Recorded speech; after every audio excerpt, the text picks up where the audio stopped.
మాయవాణి ఘనుని నుత్తరంపు మధుర కాచువాణిని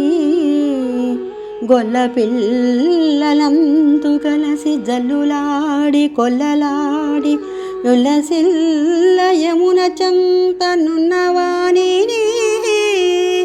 యదుకుల ప్రదీపమనగనుదయమంది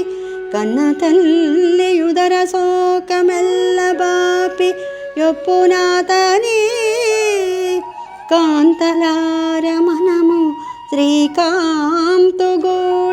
చెంతవాణి వింత నోటి నిండ పాడి వినతి చేసిన చేతులున్న ఫలము పూజ చేయ శుద్ధ భావములను ఖ్యాతి మీర వానితోడ కలయగల్గిన తొంటి పాపజాలమెల్ల మంటబడిన దూదివోలె అంటులేక చెడును నోము పంట పండును.